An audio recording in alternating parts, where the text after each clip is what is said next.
In this tutorial, I'll show you how to use your Samsung B650, how to pair it with your TV using Bluetooth or an optical cable, how to use the remote control that comes included, all the functions, how to insert a USB drive to listen to music, and finally, how to connect it to your phone. So let's get started right away. So to connect the soundbar using Bluetooth, very easy. First of all, power on the soundbar. To know that it's powered on, you need to check on the screen on the right side. Over here, mine has the screen in the middle, but yours will be on the right side. It's the same thing. Then you're gonna press the Bluetooth pairing button on your remote control. On the screen, you should see BT pairing. Power on your TV. You're gonna press this settings button. Depending which brand you have, it will be a bit different, but usually you need to go into the settings. This is an LG TV, so if you have an LG TV, on the left side here, you need to go down, select sound out. You need to select Bluetooth device list. It will search, and your soundbar, your Samsung soundbar should appear down below because it will be recognized by your TV.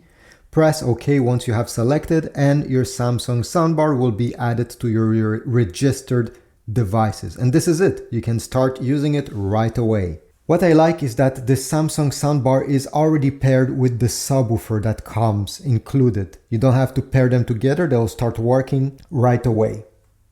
Now, if you want to use an optical cable to connect your TV to your soundbar, this is how it looks. If you don't have one, I'll put a link in the description to Amazon, but it's very easy. I still recommend you connecting it using Bluetooth, because with Bluetooth, you're able to change the volume of the soundbar using your TV remote control. So that's very useful. If you connect your soundbar using an optical cable, you absolutely need to use the remote control of the soundbar or the buttons on your soundbar to change the volume, and not many people want that. But anyway, to connect it using an optical cable, you're gonna go on the back of your soundbar, and you're gonna notice there is a USB port, but right under there is an optical port. Simply connect one end of this cable. You should hear it click. Go on the back of your TV. You should have an optical out port. If it's not there, it should be on the side where the HDMI ports are located. So connected, make sure it clicks. Make sure it clicks. And by the way, many optical cables come with this small plastic protector. Remove it before connecting. Okay, great. Now all it's left to do is to put the soundbar into optical mode. So you're gonna press this button right on the top of your Samsung soundbar, or you can use the remote control with this button. It's the same thing. Check the screen, so I'll press the button on the remote, and you need to select D in. Okay, that's digital in. Once D in is selected on your TV, you're gonna go in the same menu we went previously. This is again on an LG TV, but on a Samsung TV should be the same thing. Sound output in the settings.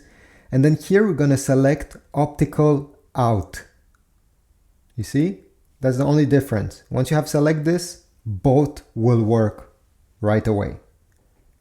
Now let me show you how to use the remote control, because this has many features that are only accessible on the remote.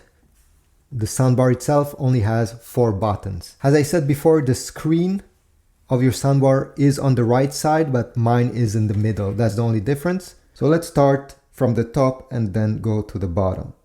We have the power button, very easy to understand. Then we have this button on the top left corner. This is to select the inputs. You'll be able to shuffle through Bluetooth, USB, if you have a USB drive connected on the back, and digital input if you have connected your TV or other devices using the optical cable. You can shuffle through all these inputs with this button. Then we have Bluetooth pairing button on the top right corner. Simply by clicking it once, the soundbar will be in Bluetooth pairing. Therefore, you will be able to connect it with your phone, computer, or TV using the Bluetooth. Then over here we have the play pause button. This is useful if you have a USB drive connected in the back of your soundbar, Or if you have connected this device using Bluetooth, then you'll be able to pause your music directly with this remote. We also have this directional pad that you can click right, left, up, down. This is to select different settings that we'll see in a few seconds. But also, again, if you have a USB drive connected on the soundbar, you'll be able to skip to the next track or go back using these left and right buttons. If we go down, we have the mute button. Pressing it once will completely mute the soundbar. We have sound mode. And to use this button and other ones, you need to check the screen on your Samsung soundbar. So let's check it out. So if we take a look at the screen of your soundbar, if you have a different model, your screen may be on the right side or the left side. If you press sound mode, you're gonna have surround sound. We have game. It will optimize the sound for gaming mode. And then we have DTS virtual X. And we have standard. We have these all these options, and then it will go back to surround sound. The best thing, in my opinion, is to try them all. Watch your favorite TV show or listen to music and go ahead and select one, take a few seconds, go to the next one, and depending where you're listening and what you're listening, one of these sound mode will sound better for you, but it's really personal, it's very subjective. I cannot really tell you which one is the best, so you'll have to choose by yourself.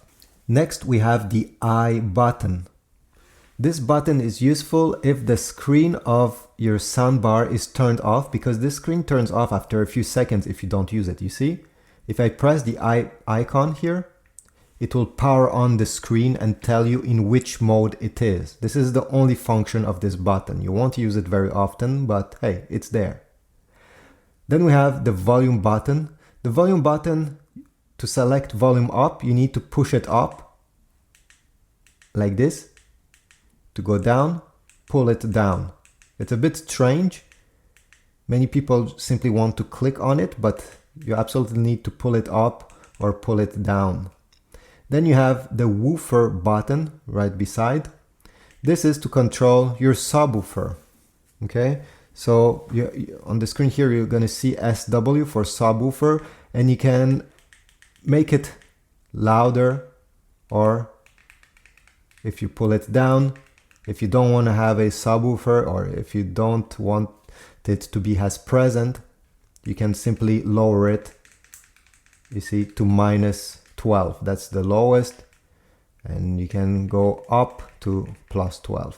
You'll probably never use the CH level button right over here, channel level. This is mostly if you have speakers on the back and they don't come included in the box, because if I press here, it will say virtual center, and with the up and down arrows here, buttons, you can select cent for central and plus or minus. This is to put the position of the speaker, and in case you have it more in the center or more on the side. Honestly, the soundbar is always in the middle, right in front of the TV most of the time, so you don't have to touch this. Then we have sound control. This is the middle lower button.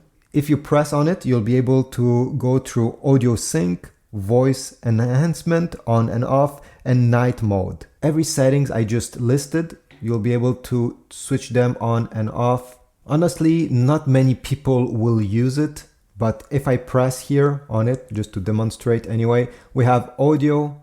You can use the up and down buttons. We have audio, then we have voices. If we press up and down when you see voices, you can turn it on and off. This is for the voice enhancement. So if you're watching movies and you have trouble hearing what the people are saying, you can turn this on and maybe it will help you. And then if we click another time on this, you'll have night mode. You can turn night mode off, and you can also select night mode, turn it on or off. This is just so when it's at nighttime and you want to turn this on, it will reduce the bass power, so you won't disturb people that much. I don't know if it's that useful, honestly. I never do use it, but you can try it out. Okay, don't forget to turn it on afterwards. If not, your sound will lack bass. And finally, we have the last button, tone control. You'll be able to edit the trebles, the bass, simply by pressing tone control here, treble. Then again, with these buttons, you can remove trebles, you can add so to hear them better. If you press another time, you're gonna have bass. If you want to lower the bass manually, go ahead. If you want more bass, go in the plus. It's up to you. But this is the two different settings you have access by pressing this button. And this is where the power cable goes, but on the other side, you're gonna notice there is a USB port. There is an optical port there and a USB. You simply have to connect it, just like on any USB drive, like that. Turn on your soundbar, and once it's on, you're gonna notice there is this button right over here. This is to select the input. Press on it, check on the screen. Now we have BT ready. This is not what we want, so I'll press again, and then you'll have, you see, USB. You can also do the same. Now the sound started playing right away, but you can also do the same thing I just showed you on the remote control, pressing this button right over here to select the input. So this is it. The music will start automatically. If you want to play pause, simply press the play pause button on the remote. It will stop the music. To go to the next one, press the right side arrow. And this is how you can, change through the different files that are on the USB drive. You can leave the USB drive connected in the back. And when you want to use the soundbar with the TV, simply press the same input button and select, depending how you connected your TV, Bluetooth, if it's with Bluetooth, or digital in if you connect it using an optical cable. So this is quite useful. I suggest your USB is formatted in FAT or exFAT, not other formats, to make sure that the Samsung is able to recognize it. And again, just use MP3 files. This is the easiest and most sure way that they'll be compatible. Thanks for watching. I hope this was useful. Please leave a like, subscribe, and I'll see you in the next video.